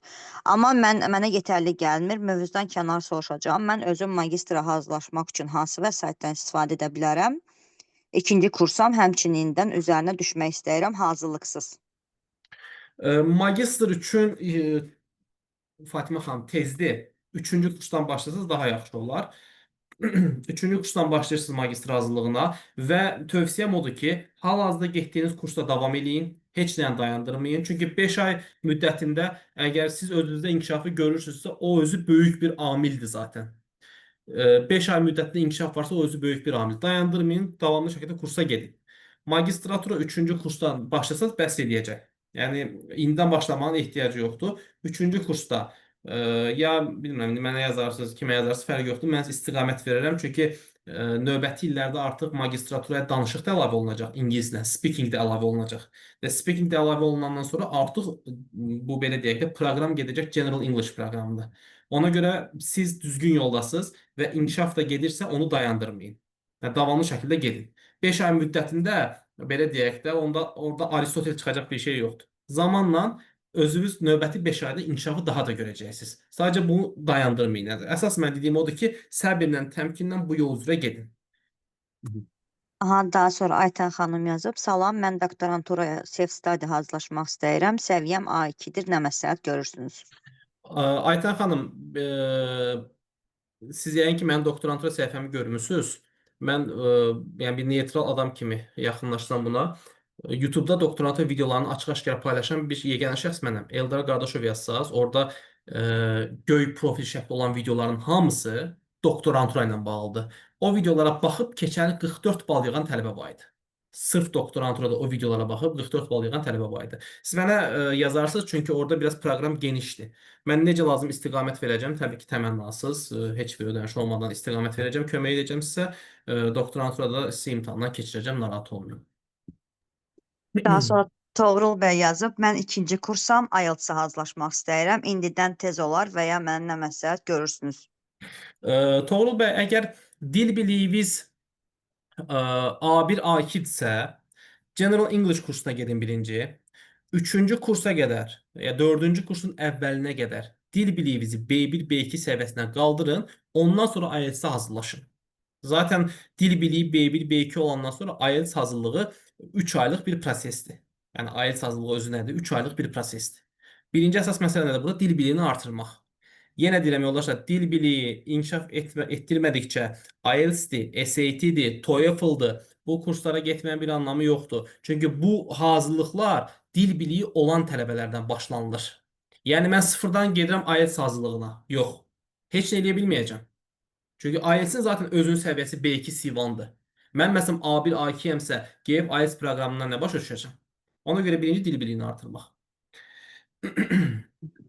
Daha sonra Elmir bəy yazıb, IELTS yoxsa Duolingo hansı daha sərfəli və əlverişlidir? Rahatlığına görə Duolingo daha rahatdır. Duolingo imtahanı daha rahatdır. O baxır sizin istəyinizdən və sizin sənəd verəcəyiniz yerdən. Bir şey var ki, məsələn, IELTS-in müəyyən bir müddəti var. 2 il müddətdə siz ondan istifadə etməlisiniz. Duolingo-nun da məsələn bizim Azərbaycanda da tanıyan yerlər var. Bu suala cavab vermək üçün mən birinci sizin məqsədinizi bilməliyəm ki, siz nə üzrə getmək istəyirsiniz, hansı sahə üzrə getmək istəyirsiniz və nə etmək istəyirsiniz. Bununla bağlı məlumat versəz, mən sizə daha xırdalığına qədər məlumat verib çatdıra bilərəm. Daha sonra Sahil bəy gözəl təlimə görə təşəkkür edib sizə. Bilirəm. Siz sağ olun. Daha sonra burada Aləm sonsuz bilməm xanım deyə bəydi yazıb. Sizcə sıfırdan ingilis dilini öyrənmək üçün haradan başlamalıyıq və ingilis dilində proqramlardan nəyi məsləhət görürsünüz? Eee, Bu da qəşəng sualdır. Proqramlar da çoxdur. Siz texnologiya inkişaf edir, gündə bir proqram çıxır. Elə bizim kursa daxil olmaqla gündə bir kurs çıxır, gündə bir yer çıxır. Amma mən yəni sizə dediyim, yəni inkişaf etmək üçün ən gözəl amil nədir? Alt yazılı kinolara baxmaq və gündə 10-15 dəqiqə səhv-sühv də olsa kimləsə praktis eləmək. Yəni ən gözəl dil öyrənmə yolu budur. Kitab falan, yenə deyirəm yoldaşlar, biz dil öyrənmək deyəndə yəqin ki, hamı burada danışığı nəzərdə tutur. Danışığı inkişaf etdirməyə nəzərdə tutur, düzdürmü? Yəni dil öyrənmək amili budur. Hamı deyir ki, mən danışa bilim və qarşımdakı insana rahat şəkildə fikrimi çatdıra bilim. Bunun üçün əsas amil nədir? Biz deyək ki, hansı kitabı alın? Yaxşı, sən kitabı aldın. Okay. Kitabı oxuyub tərcümə elədin. Sənin tərcümə qabiliyyətin yaxşılaşır axı. Bəs danışığın? Söz öyrəndin. Okay. 100 dənə söz öyrən. Yenə danışıq yoxdur. Ona görə mən tövsiyə eləyərdim ki, hansısa bir danışıq, belə deyək də, dili dərslərə danışığa üstünlük verilən bir kursa yazılasınız, belə sizə dəstək olaraq. Daha sonra Nərmin xanım yazıb ki, mən artıq 3-cü kursam, amma kəkələyərək danışıram ingilis dilində. Yəni sözü bilirəm ki, fakt nədir, amma dilimdən çıxmır. Bir də dinləmə səviyyəm çox aşağıdır. Oxuduğum bir mətni başa düşürəmsə, eyni mətni dinləyəndə ondan bir-iki söz cümlə başa düşürəm ya yox. Niyyətim dili həqiqətən də mənimsəməkdir ki, öz ixtisasını bilməyən bir müəllim olmayım. Daha çox nə tövsiyə edirsiniz ki, dinlədiyimi də başa düşüm? Nigar xanım, üzr istəyirəm, Aydın xanım, başda bir dənə sual verdi. Tələbə kəkələyərək danışıram, sonra ardınca nə deyirdi? Yəni ingilis dilində yəni sözü bilirəm ki, fakt nədir, amma dilimdən çıxmır. Aydındır. Bu nədən irəli gəlir xanım? Bu praktika əksikliyindən irəli gəlir. Praktika əksikliyi. Dilin əsası praktikadır, yoldaşlar. Məsələn, bir şey deyim, adi bir dənə şey. Keçən məsələn tələbə ilə danışırdıq. İngilis dilində də mən doktorantura dərsliyəm və doktoranturada danışıq bölməsi var. Otaq sözü adi bildiyimiz Rum sözüdür, otaq sözü. Mənim yadımdan çıxdı. Bu normal bir haldır. Söz yaddan çıxa bilər. Amma deyirsə mən bu söz məsələn həmin anda niyə yadıma düşmür? Onu həmin sözü sonradan yadınıza düşürsə, bir dənə cümlə daxilində istifadə edin və yazın həmin cümləni. Məsələn, deyirsiniz ki, mən düşünürəm ki sözündə, ay Allah, düşünmək sözü nə idi? Hə, düşünmək sözü məsələn think idi. Mən bunu yazdım. Düzdürmü? Think sözünü yazdım. Onu bir dənə cümlə daxilində istifadə eləyəndə avtomatik o sənin beynində oturacaqdır. Sizin bu dediyiniz problemlər nədən irəli gəlir? Mən birinci bu kəkələyərək danışmaq teması. Bu praktika əskikliyindən irəli gəlir. Sırf conversationları olan və ya da xarici bir müəllimlə 1 ay, 2 ay normal bir təlimə qoşulsaz, həftədə 4 dəfə, 3 dəfə olan təlimə qoşulsaq, o kəkələmək də aradan qalxacaq və dildəki özünüz inkişaf görəcəksiniz. Dili öyrənmək üçün dilə məruz qalmaq lazımdır. Məruz qalmaq. Dilə məruz qalmaq nə deməkdir? Yəni istəyib ya da istəmsizcəsinə həmin dildə danışmaq. Yəni əsas prioritet amil budur. Danışıq məsələsi, daha doğrusu dinləmə məsələsi. Dinləmə yoldaşlar, dinləmənin inkişaf etdirməyin bir dənə yolu var. Gündəlik hər gün 20-25 dəqiqə dinləməklə məşğul olmaq. Və dinləməklə məşğul olarkən birinci altyazı ilə baxırsan, altyazıda bilmədiyin sözləri qeyd edirsən, bir dəfə altyazıdan baxsan, ikinci dəfə həmin videoya və ya nədirsə ona altyazsız baxsan. Amma hər gün. Həftədə 2 dəfə yox, həftədə 3 dəfə yox. Biz nəyə görə qabağımızdakı insanın Azərbaycan danışanda rahat başa düşürük? Və yaxud da Türklər indi düzdür. Türklər bizdən eyni dil qrupdadırlar. Eyni dil qrupundadırlar. Ona görə onlar daha rahat başa düşürük. Ondan əlavə, məsələn, balacaxı çoxumuz Türk, nə bilim, kinolarına, Türk dizilərinə falan da o boş-boş Kanal D-nin falan diziləri var idi. Onlara baxa-baxa avtomatik bizim qulağımız ona öyrəşibdi. Ona görə ingilis dilində, yəni dinləməni inkişaf etdirmənin yolu nədir? Hər gün dinləmək, hər gün qulaq asmaq. Mən indi Aydan xanıma müəyyən dinləməklə bağlı vəsaitlər göndərəcəm. O qrupa yönəldər və onlar da sizə kömək olar. Sonra Aha, daha sonra Səbinə xanım yazıb ki, dərslərinizə necə qoşulmaq olar? e, dərslərimə qoşulmaq olan deyil. Məncə bu sualda biraz Səbinə xanım əksikliyi var. Yəni siz baxın nəyə hazırlaşırsınız da. Mənim nömrəm, əlaqə nömrəsi var. Instagramda da var. Eldar Qardaşov yazsaz. Instagramda, LinkedIn'dir, YouTube'dur, nə bilim Facebook'da hamısında var. Orada əlaqə nömrəsi yazarsınız. Necə lazım? Mən sizə birinci dəstək olaram. Yəni təlimat verirəm. Baxır siz nəyə hazırlaşırsınız. Ona uyğun bir proqram qurarıq. Daha sonra Mədinə xanım yazıb, mənim dil öyrənməyə ehtiyacım var, amma bunun üçün nə etməli və hardan başlamalı olduğumu bilmirəm. Ümumiyyətlə danışığa sıfırdan başlamaq istəyirəmsə, haradan başlamalıyam və ardıcıl olaraq nələrdən istifadə edim, nəyə məsləhət görərdiniz? Yine eyni diyeceğiz ki bu müəllim yine eyni şey deyir yoldaşlar ama e, hardan başlayayım, hansı mənbədən başlayayım? Yox, səhv süft olsa danışmaqdan. Birinci ilkin baza sözlər var, dilin fazasını təşkil edən sözlərdir. O sözləri tələbələrə öyrədirsən. Məsələn, tələbə gəlib deyir ki, məsələn, deyir, mən ingilisdə bilirəm tipli bir cümlə demək istəyir. Mən ingilisdə bilirəm. Düzdürmü? Burada tələbəyə öyrətsən birinci mən sözünü, sonra bilirəm sözünü, sonra ingilis dilinin sözünü deyirsən bunu. Tələbə həmin sözləri lüğətində qeyd eləyir və ona cümlə strukturunu izah eləyirsən. Biraz burada məncə sizə Mədinə xanım dəstək lazımdır. Self-study də eləyə bilərsiniz, amma mən özüm sizə dəstək olaram bu yolda təbii ki. Yenə dediyim yoldaşlar bu şeylərin hamısı təmənnasız da əlavə, yəni heç bir ödəniş olmadan mən sizə dəstək olaram. Dil öyrənməyin, sıfırdan öyrənməyin ən gözəl yolu nədir? Məsələn, biraz dəstək olsa daha yaxşı olar, dəstək. Amma ikinci danışıqla dinləmədir. Bəzi suallar oxşardı deyə, yəni onların cavabını artıq vermisiniz, ona görə o sualları oxumayacağam. Aytən Buyurun. xanımın sualı da eynidir. Daha sonra Aruz bəy yazıb, TED Talks mən izləyirəm, çox mükəmməldir. Aytən xanım yazıb, A2 səviyyəsi birindən nə cür dinləməni tövsiyə edərsiniz, başa düşsün ən azından. Bayaq dediyim yol xanım, yəni ancaq hər gün qulaq asmaq. TED Talks'lara qulaq asın yoldaşlar. TED Talks. TED Talks yəni mükəmməl dil öyrənmə vasitəsidir. Mən özüm də YouTube-da bəlkə də 1000-dən çox TED Talks-a baxmışam. Practice, practice, practice. Hı. Daha sonra Fidan xanım yazıb, salam, hər vaxtınız xeyir. Öncəliklə faydalı təlim üçün çox sağ olun. Sualım belədir ki, söz bazası, tərcümə, dinləmə olduğu halda cümlə qurmaq problemdirsə, bu qrammatikada nasıldır, yoxsa necə? Praktika Yəni, əksikliyi. Praktika aha. əksikliyidir. Ancaq praktikamız azdır. Çünki söz bazası var. Söz bazası var, tərcümə qabiliyyəti var. Danışıq yoxdur, belə başa düşdüm. Səhv demirəmsə cümlə qura bilmir, səhv xatlamıramsa. Praktika əksikliyi ilə irəli gəlir yoldaşlar. Ancaq praktika əksiklikdir bunlar hamısı. Doktoranturaya fərdi hazırlaşmaq istəyən birinə nə tövsiyə edərsiniz? Aytən xanım soruşub. Aytən xanım, siz mənə şəxsdə yazarsınız, mən sizə lazım olan materialları göndərərəm. Yəni təmənnası təbii ki. Daha sonra Ağa yazıb, sualım odur ki, ikinci kursa magistratura və xaric üçün hansı ingilis dili kursuna gedim? Zəhmət olmasa yaxşı kurs adı deyərsiniz. Çox sağ olun. Ağa yəni ki, mənim kurslara düşməni eləmək istəyir, belə başa düşürəm.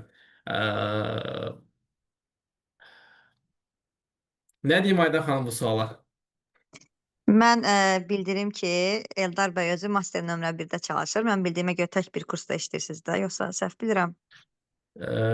Düz bir Aydan xanım, Hı şeydir, -hı. əslində Ağa bəyə belə deyim də, dil biliyi, yenə deyirəm Ağa bəy, bəzən elə məsələn reklamı güclü olan kurslar var ki, məsələn görürsən ki, yəni reklama görə lazımi şəkildə dərs tədris olunmur. Elə reklamı olmayan yerlər var ki, onlar 5 dənə reklamı güclü olan kursa bərabərdir. Bu ilə bağlı mənə yazarsınız, mən sizə dəstək olaram, istiqamət verərəm. Mən özüm də düzdür, mən General English dərsini özüm keçmirəm. Özümün yetişdirdiyi tələbələr və köməkçilər keçir. Sırf çünki gün ərzində vaxtım olmur ona. Səhərdən axşama qədər IELTS, magistratura, doktorantura, bəzən TOEFL olur. İndi axır vaxtlar TOEFL-a vaxtım qalmır. Bu dərslərə önəm verdiyim üçün özümün yetişdirdiyi nələr tələbələr var belə deyək. Müəllimlərdir daha doğrusu. Artıq neçə illərdir müəllimlərdir. Onlar özləri həmin proqramı tədris eləyirlər. Daha sonra sual veriblər ki, MİQ-ə hazırlaşdırırsınız müəllim. Yox, MİQ-ə mən 2019-dan belə tövbə eləmişəm. MİQ hazırlığını mənim həmkarım Cəlil müəllim hazırlaşdırır. O da yəni çox savadlı müəllimlərdən biridir. Bizim yoldaşdır, həmkardır. Cəlil müəllim Cəbrayıllı idi səhv etmirəmsə soyadı. YouTube-da kanalı var. Baxarsınız, yəni dilini başa düşsəz, ona qeydiyyatdan keçə bilərsiniz. Daha sonra yenə eyni bənzər sualda MİQ hazırlığına 3-cü kursdan başlaya bilərəm. Bəziləri 4-cü kursdan başlamalı olduğumu deyir. Mən bu ildən, yəni 3-cü kursdan hazırlaşmaq istəyirəm. Siz də məsləhət görürsünüz. Olar, 3-cü kursdan hazırlaşmaq olar. Bəli, 3-cü kursdan hazırlaşırsınız, daha proqramı sürətli şəkildə yox, daha xırdalığı ilə öyrənirsiniz və ondan sonra da diplom əldə edəndən sonra imtahan verə bilərsiniz. Problem yoxdur. Daha sonra Toğrul bəy soruşub, sizinlə hazırlaşmaq olar? Kömək eləyərəm Toğrul bəy. Dəstək olaram. Daha sonra Aytən xanım yazıb, sizə minnətdaram müəllim. Doktoranturaya hazırlıqsız şəkildə əgər ki qəbul olsam, sizə daim minnətdar qalacam, var olun.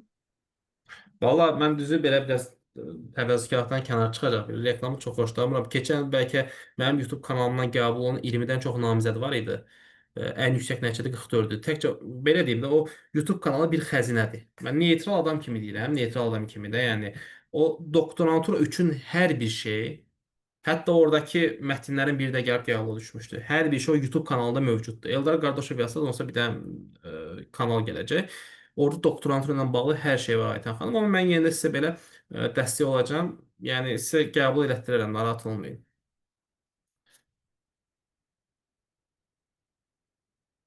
Aha, daha sonra təşəkkür edirəm cavablandırdığınıza görə. Mən xanımam və yazılım mühəndisliyi ilə kiber təhlükəsizlik sahəsindəyəm. Bunun üçün ingilis dil səviyyəmin necə olmalıdır? Ya neçə olmalıdır? Hansı sahədə üzr istəyirəm? Yazılım mühəndisliyi ilə kiber təhlükəsizlik sahəsi. Belə deyim, o sahənin iki sektora bölünür. Yerli sektor, bir də xarici sektor. Əgər xarici sektordan əlaqə qurmaq istəyirsinizsə, yəni daha geniş spektra, daha geniş kütləyə çatmaq istəyirsinizsə, bu arada işi çox qəşəng işdir. Onun bölünə də bir dənə ingilis dili qoşsaz, B2 səviyyəsində, B1, B2 minimal dil biliyini qoşsaz, mükəmməl bir, belə deyək də, fərd ortaya çıxacaq. Fatimə xanım yazıb, müəllim həqiqətən çox sağ olun, motivasiyam artdı, kanalınıza da abunə oldum. Siz sağ olun, yol xoşunuz olsun. Bünyad bəy yazıb, salam axşamınız xeyir, möhtəşəm təlimin ərsəyə gəlməsində əməyi olan hər bir kəsə təşəkkür edirəm. Siz sağ olun, Allah razı olsun. Daha sonra Sana xanım yazıb, salam, bu ildən magistratura imtahanına ingilis dilindən speaking əlavə etdilər. Sizcə nə dərəcədə doğrudur? Düzü mən bu il gözləmirəm, açıq deyim. Çünki məsələn, doktorantura imtahanında speaking var, amma doktorantura imtahanında cəmi 2000 nəfər 2000 nəfər iştirakçı var. Magistrda Allah kömək olsun, 20 min nəfərdən speaking götürmək, 20 min nəfərdən danışıq götürmək zarafat bir şey deyil. Məncə onlar bu il gələn 100% olacaq, ondan əminəm. Bu ilin olub-olmamasını bilmək üçün sentyabr ayını gözləmək lazımdır. Əgər sentyabrın 15-i 20-si aralığında, çünki onlar bu dəqiqə çoxsu məzuniyyətdədir. Əsas dil sektorunun, mən də o sahələrdə yəni işləyən adamlardan biriyəm. Onlar məzuniyyətdə də bu dəqiqə və burada o dəqiqə dilim dolaşdı. Ola bilsin biraz yoğunçuluqdandır. Orada bu dəqiqə qərar verəcək şəxs yoxdur bu sahə üzrə. Sentyabr ayı gələndə onlar da iş başında olanda bunu daha dəqiq şəkildə biz biləcəyik. Amma çox güman bu il yox, növbəti ildən tətbiq olunacaq. Daha sonra Ağa bəy soruşub, müəllimin nömrəsi hardadır? Instagram səhifəsinə yaza bilərsiniz. Yoxsa istəyirsiniz nömrə falan da qoyaq. Ağa bəy, valla elə hara keçsəz mənə yoldan keçəndə görərsiniz. Elə oralarda olub. Instagramda baxa bilərsiniz Ağa bəy. Yəni Instagramda orada nömrəm də var. Qeydiyyat işinə meneceri var, o baxır. Lap siz mənə birinci şəxsdə yazın. Mən sizə bir kömək edim, dəstək olum təbii ki. Ondan sonra hansı sahə üzrə lazımsa o sahə üzrə mən sizə dəstək olacağam, narahat olmayın. Daha sonra mən müəllim ingiliscə kitablar da oxuyuram, özümü başa düşməyə məcbur edirəm. Düzgün texnikadır sizcə? Baxır ki, siz dilin hansı spektrini inkişaf elətdirmək istəyirsiniz. Əgər sizin oxuyub anlamada probleminiz varsa, bəli, düz yoldasınız. Yox, əgər danışıqda probleminiz varsa, onu danışıq yönlü getmək lazım. E, Daha sonra suallar. Aha. Müəllim niyə tövbə edib MİQ hazırlığına? Siz, mən axırıncı dəfə MİQ hazırlığında uşaqları hazırlaşdığında söhbət hardasa, uşaqlar deməyək də, namizədlər deyək də, həmkarlar deyək. Elə 2020-21-ci il idi. Orada da biraz imtahanda qarmaqarışlıq oldu. Aləm dəydi bir-birinə. Biraz məsələn müəllimdir, görsən ağlı-yağlı səs atır. Yəni biraz qarmaqarışlıq olduğu üçün, yəni özüm də görürəm ki, Təhsil Nazirliyi keçirir bu arada MİQ imtahanı və Təhsil Nazirliyi özünün verdiyi proqramla imtahana saldığı proqram arasında yerlə göy qədər fərq var. Yəni nə qədər də belə də iki dənə kitab var deyək. İki kitabda məsələn burada yazıb ki A doğrudur, burada yazıb ki B doğrudur. İmtahanda baxsan həmin yerdən sual düşübdür. A da var, B də var. B-yi götürsən A çıxır, A götürsən B çıxır. Yəni sırf orada konkret bir proqramın olmaması, konkret bir sistematik quruluşun olmadığı üçün mən özüm də hətta ingilis müəllimlərinə tövsiyə edirəm ki, IELTS hazırlaşın. Yəni müəllimlərin işə qəbulu ancaq qrammatikadır, söz ehtiyatıdır. Amma mən müəlliməm deyən bir şəxsin dinləmədir, danışıqdır, yazıdır, oxudur, bunlar özü lazımi səviyyədə olmalıdır ki, qarşındakı insanı da bunu da aşılaya bilsin. Daha sonra Nərmin xanım yazıb, çox faydalı oldu həqiqətən. Dəyərli vaxtınızı bizə ayırdığınız üçün, gözəl məsləhətləriniz üçün təşəkkür eləyirəm. Xoşdur, siz sağ olun. Yəni aranızda mənim tələbələrim də var. İndi burada mən Aytaç xanımı görürəm, Zəhra xanımı görürəm, səhv etmirəmsə. Onlar özləri də bilirlər. Yəni tələbə çox dəyərli bir varlıqdır, yoldaşlar. Yəni siz hara istəyirsiniz gedin, hansı kursa yazdırsınız, yazın. Yəni hansı müəllimlə hazırlaşırsınız, hazırlaşın. O müəllimdən yəni dəyər görməlisiniz. Müəllim bilirsiniz necədir? Hə, mən dərsimi keçdim. Mən bu açıq danışıram çünki mənim illərlə gördüyüm bir şeylərdir bu.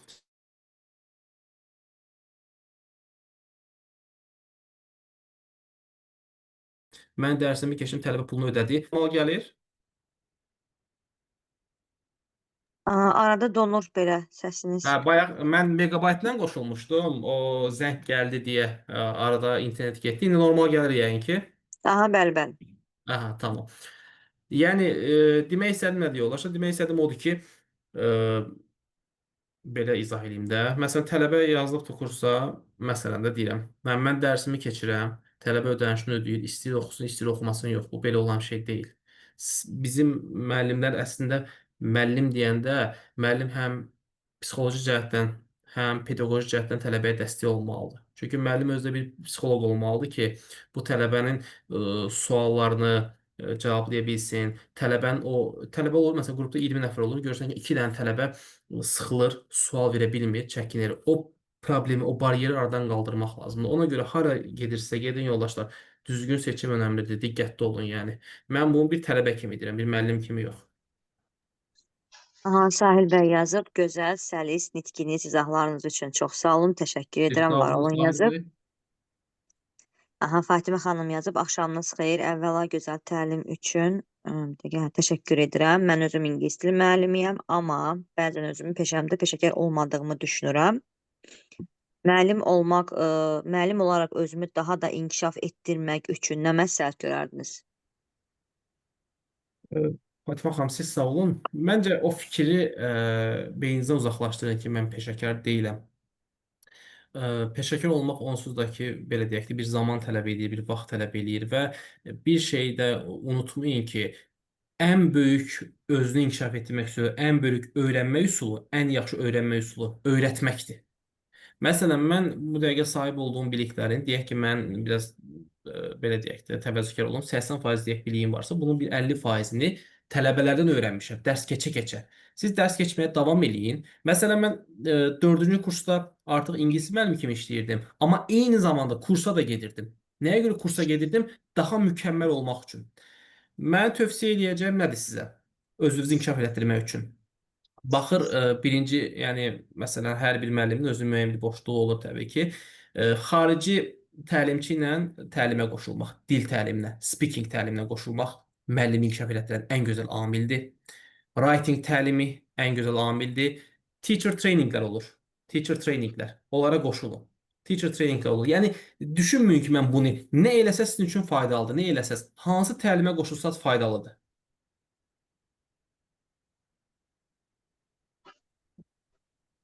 Daha sonra B2 səviyyəsində oxuyuram. Müəllim hər gün vaxt ayırmağa çalışıram. Yəni düzün desəm hər şeyə əl atıram. Fikir olaraq bildirib. Daha sonra Elmir bəy yazıb. Əhsən, təşəkkürlər. Zəhmət olmasa müəllim B2 səviyyəsi üzrə tələbələrə tövsiyə və məsləhətlər verərdiniz. B2 səviyyəsi, yəni birinci 10 il kifayət qədər yaxşı səviyyədir. B2 səviyyəsi o deməkdir ki, tələbə istənilən bir native speakerlə, yəni həmin dili danışan bir tələbə ilə, tələbə deməkdir şəxslə rahat şəkildə ünsiyyət qura bilir, onun danışığını başa düşə bilir, həmin dildəki istənilən mətni və yaxud da digər belə deyək də strukturların hamısını rahat şəkildə qavraya bilir. B2 səviyyəsindən sonra 2 dənə yol var. Ya IELTS sertifikatı alasan, B2 hazırlığına IELTS-ə başlayıb IELTS sertifikatı alasan, və yaxud da C1, yəni advanced təlimlər olur. Advanced kurslar olur. Sırf dilin ən yüksək təbəqəsi. Onlara qoşulasın. Yox, belə sən istəyirsən ki, B2 səviyyən qalsın, dil biliyinin ölməməsini istəyirsənsə, davamlı şəkildə praktis eləməlisən. Davamlı praktis. TED Talkslar və yaxud da ətrafında ingiliscə danışanlara klubu varsa, ora qoşulub, onların təlim keçə bilərsən və yaxud da inkişaf edə bilərsən. Hı -hı. Bir də təlimin əvvəlində qrup və fərdi hazırlıq məsələsinə toxundunuz. Dediniz qrup yaxşıdır, mən fərdə qoşuluram. Düşünürəm ki, qrup halında müəllim danışığım üçün mənə çox vaxt ayıra bilməyəcək. İndi yəni mən fərdi dil hazırlığı ilə effekt əldə edə bilməyəcəm. Yo, təbii ki, indi bu mənim özümün şəxsi fikridir ki, məsələn, mən fərdi dərsdən qaçıram. Dil qrupları olanda qrup şəklində olmağın bir şey yaxşıdır ki, müəllimlə praktika ilə yanaşı qrupdakı şəxslərlə də müəyyən bir WhatsApp qrupun olur və onlarla da praktika edə bilirsən. Məsələn, müəllim bir mövzu ortaya qoyur. Qrupun faydası odur ki, yoldaşlar, qrupda sənin danışığınla yanaşı sən digər qrup yoldaşlarınla danışığını eşidirsən. Onlardan yeni sözlər öyrənirsən və onlardan eşitdiklərini sənin dinləmə qabiliyyətini yaxşılaşdırır. Mən buna görə qrup şəklində daha çox üstün tuturam. Həm də qrupla danışıq olanda sən artıq cəmiyyətdə o danışa bilməmək baryerini aşırsan. Səsi bağlayın, zəhmət olmasa artıq səsləri. Daha sonra hardan qoşula bilərik təlimlərinizə? WhatsApp-da yazarsın Çoxlu mənə. İndi Aydan xanımın nömrəni qeyd edir, orada yazarsınız. Mən kömək edərəm sizə. Səs açıq qalıb Elina xanımda. Zəhmət olmasa səsinizi bağlayın. Aydan xanım, istəyirsə özünüz bağlayın.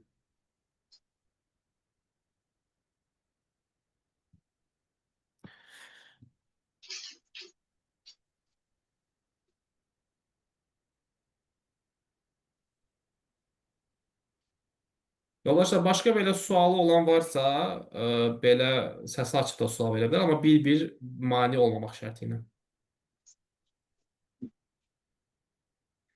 Buyurun Aydan xanım, siz suallara davam edin, zəhmət olmasa. Suallar bitdi. Nömrənizi istəyiblər. Elə Siz nömrənizi uyğun görsəz istəyiblər. WhatsApp-a yaz. Aha.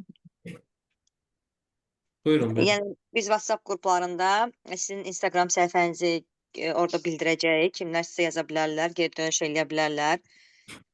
Biz sizi yorduq, suallar da bitdi. Çox sağ Ya, olun. estağfurullah, mənə də xoş oldu. Mən düşünürəm ki, yenə bir təlim olsa, mən yenə candan başına kömək eləməyə hazıram. Çünki cəmiyyəti düzgün istiqamətləndirmək lazımdır və bunu e, çox təəssüf istə bildirəm ki, çox az şəxs eləyir. Yəni sırf tələbədən tələbə kimi yox, ona bir maddiyyət kimi yaxınlaşmaq olmaz. düzgün istiqamətləndirmək lazımdır, düzgün yanaşmaq lazımdır. Ona görə istəsəz növbəti təlimlərdə də mən yenə dəstək olaram. Yəni heç bir problem yoxdur. Çox sağ olun. Siz sağ olun. Kimin sualı Minnətdaram. varsa siz sağ olun. Əyani şəkildə nədir? Səsi açıb sual verə bilərsiniz. Kimsə əl qaldırıb, zəhmət olmasa sualını vermək üçün səsini açıb verə bilər. Salam, axşamınız xeyir müəllim. İkramınız xeyir. Belə bir suala cavab verdiniz xanıma. Dediniz ki, müəllimə idiniz, deyəsən səhv eləmirəmsə, dediniz ki, səviyyənizi, yəni özünüzə inamlı olmaq üçün xarici təlimlərə qoşula bilərsiniz və bunları deyəndə hansı və bu istiqamətləri hardan tapa bilərik, yoxsa ki, öz kursunuzu nəzərdə tutub dediniz, onu bilmək istəyərdim. Varmı belə, yəni xarici müəllimə, yəni writing dediniz orada, reading dediniz, writing tamamı dediniz. Ümumiyyətlə bu məsələn kurslara qoşula bilərsiniz deyəndə xanım, yəni heç vaxt öz kursumu məsələn nəzərdə tutmamışam. Heç vaxt yəni gəlin ona qoşulma deyəmirəm. Reklam aparmağı xoşlayan bir şəxs də deyiləm. Native speaker nəzərdə tuturam, yəni yerli danışan. Nəyə görə? Çünki müəllim kimi özünü inkişaf etdirmək istəyəndə məcbur qalıb həmin dili danışanda o daha çox özünü inkişaf etdirir. Ölkədən yəni çoxdur, çox kurslarda var. Yəni native speakerlər, xarici vətəndaşlar var. Məsələn, bizim özümüzün tədris mərkəzi, başqa bir tədris mərkəzimiz var. Orada Bobby adlı xarici bir vətəndaş var. Yəni müəllimdir təbii ki, amma native speakerdir və o conversationlar keçirir, danışıqlar keçirir. O yəni dil biliyinizi inkişaf etdirə bilər, sizin kömək edə bilər. Nəyə görə? Çünki xarici ilə danışmağın yeri daha ayrıdır. Nəinki yerli öz millətimizdən danışmaq. Və yaxud da sırf elə təlimlər var ki, o təlimlərdə ancaq bütün dərs ingiliscə gedir. İngiliscə təlimlərə də qoşula bilərsiniz. Həmin təlimlərdə sizə kömək edə bilər. Mən yazarsınız, mən həmin təlimləri sizə yönləndirirəm. Heç bir problem yox. Başqa kiminsə sual varmı, yoldaşlar? Salam müəllim. Sizdən bir söz soruşmaq istəyirdim. Buyurun Bu cənab. səs yazma üsulu haqqında dediniz, məlumat Bəli. verdiniz. Öz-özümüzə bunu necə edə bilərik? Öz-özünüzə elə eləyə bilərsiniz ki, yəni burada ən pis ehtimalla mən sizə dəstək ola bilərəm. Hansısa bir mövzunu götürə bilərsiniz, həmin mövzuda mənə səs göndərərsiniz. Mən də səsin düzgün verəcəsini sizə göndərəcəm. Yəni kömək eləməyə hazıram, heç bir problem yoxdur. Və yaxud da bunun üçün mütləq müəllim olmalı deyil. Dil səviyyəsi yaxşı olan bir tanışınız, bir dostunuz varsa, bir ailə üzvünüz varsa, onunla da bu metodikanı eləyə bilərsiniz. Yəni bunun üçün mütləq hansısa bir müəllim olmalı deyil. Amma mənim özümlə yanaşı köməkçilərim də bu işdə sizə kömək ola bilər. Çünki bu metodika artıq öz sübutunu tapmış bir metodikadır. Başqa sual olan? Axşamınız xeyir müəllim. Bir alternativ olaraq mən də bir şey demək istəyirdim. Buyurun, buyurun. Mən son 2-3 gündür GPT ilə danışıram və ona deyirəm ki, bir müəllim kimi davran. Hər hansı bir mövzu müəyyən elə. Mənim səhvlərim varsa onları düzəlt və davam elə deyirəm. Bu şəkildə də belə bir alternativ demək istədim. Bəli, bəli. Dil praktikası, ümumiyyətlə praktika ilə bağlı hansı metodikadan istifadə edilsə, o bizim üçün faydalıdır. Başqa əziz yoldaşlar, əziz həmkarlar, kimin nə sualı varsa buyurun, eşidirəm. Yazılı suallarımız bitib, amma səsli suallar varsa bildirin, kimisə sualı varsa əgər.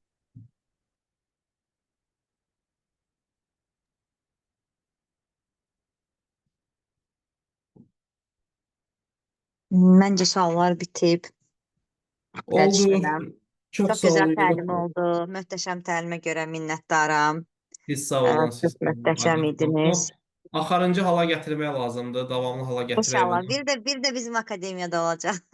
Buna əminəm. Problem Gözəl yoxdur. bir Yəni şəkildə. siz nə vaxt desəz, indi dərslər başlayana qədər, yəni ki, sentyabrın 15-dən sonra biraz dərslər başlayacaq. Lap ona qədər də bir şey eləmək olar. Özümlə Bəli. yanaşı bir təlimçi də gətirərəm, lap o da dəstək olar. Yəni ola bilsin ki, mən beynindən çıxan fikrin, beyninə gəlməyən fikirlər ola bilər. Ona da deyərəm, dəstək olar. Heç bir problem yoxdur. Əslində bu dərsiz təlimlərin düşünürəm ki, insanlara çox böyük xeyri var. Çünki həm bilik və Bəli. bacarıqları artırılır, həm də ki, özlərini inkişaf elətdirirlər. Yəni ən azından burada keçirdikləri 1 saata, 2 saata itki hesab eləməsinlər. Çünki çox şey qazanırlar və digərlərinin keçirdiyi bu boşu-boşuna vaxtı onlar burada təlimdə öyrənərək keçirirlər. Mən özüm də ölkə xaricində yaşayıram, amma inanın özüm də bu işləri görərkən çox sevinirəm ki, kimlərsə dəstək oluruq və ən əsası təlimçilərimizə çox təşəkkür edirəm, həmçinin sizə ki, vaxtınızı ayırırsınız, gözəl şəkildə insanlara faydanız toxunur, insanlara işıq olursunuz. Yəni bizlər sizin sayənizdə bu təlimləri həyata keçiririk və həm özüm də faydalanıram, həm insanlar da faydalanır. Çox-çox təşəkkür edirəm sizə. Biz sağ olun, Yəni borcumuzdur. İnşallah narahat olmayın. Bizim elə əsas məqsədimiz cəmiyyəti doğru yola yönləndirməkdir. Ona qismən də olsa ən azından müəyyən bir tam kütləyə çata bilməsək də, müəyyən bir kütləyə çatdıqca zamanla bizim kömək elədiyimiz kütlə də özü onu müəyyən bir kütləyə çatdıracaq və belə-belə düşünürəm ki, o çatışmazlıqlardan qalxacaqdır inşallah. İnşallah çox sağ olun. Sonda biz də açar söz deyilir burada olan iştirakçılara təşəkkürnamə verilmək üçün. Hardasa hansı ki nömrə qeyd eləyəcəm, zəhmət olmasa burada qeyd eləyəndən sonra baxarsınız. Bir açar söz deyirsiniz və həmin açar sözü onlar qoyduğum nömrəyə yazırlarkən onlar burada iştirak eləyiblər. Və sizinlə bağlı məlumatı da həmin o nömrədən ala bilərlər bu arada. Mən indi açar söz deməliyəm. Aha, bəli. Nə deyim açar söz? İngiliscə olmalıdır yoxsa fərqi yoxdur? Fərqi yoxdur. Ancaq söz, yəni ki, onlar burada iştirak etdiyini bildirən bir açar söz. Yəni kod kimi deyək də belə bir şey. Parol kimi. Qəşəng sual.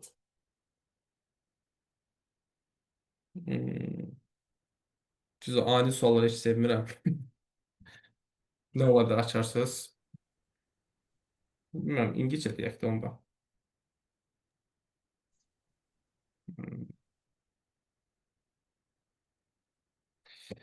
İnanc sözü olsun, belief.